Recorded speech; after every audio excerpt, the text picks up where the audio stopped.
வணக்கம் நண்பர்களே. இன்னைக்கு எதை பத்தி பேச போறோம்னா, விளம்பர மோகம். ஆளை விட்ட கொளுத்துனா கொசு போயிடும்னு ஒரு நம்பிக்கை. அவன் போகும்னு சொல்லி நம்மகிட்ட தார நம்ம வாங்கி கொளுத்துறோம். கொசு போற மாதிரி இல்லை. கொசு அந்த ஆளை விட்டு மேலேயே உட்கார்ந்து நம்மளை வேடிக்கை பார்க்குது. இவன் எப்ப வருவான் கடிக்கலாம் அப்படின்ட்டு. இன்னொரு விளம்பரம், பல்லில்லாத பாட்டி பேஸ்ட் விளம்பரத்துக்கு வருது. என்ன சம்பந்தன்னே தெரியல. நம்மளை பைத்தியக்காரன் ஆக்குறதாவே நினைச்சுக்கிட்டு இருக்கானுங்க. அதை போட்டா வெள்ளையாயிரலாம், இதை போட்ட வெள்ளையாயிரலாம். யாரும் வெள்ளையான மாதிரியும் தெரியல. நானும் போட்டு பார்க்குறேன், வெள்ளையான மாதிரி தெரியல.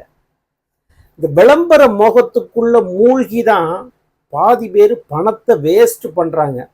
தயவு செய்து விளம்பரம் பார்த்து பொருளை வாங்காதுங்க. நம்ம இயற்கையா என்ன பொருளை பயன்படுத்த முடியுமோ அதை பயன்படுத்துங்க. மிகச்சிறந்தது நல்ல வழி அதுதான்.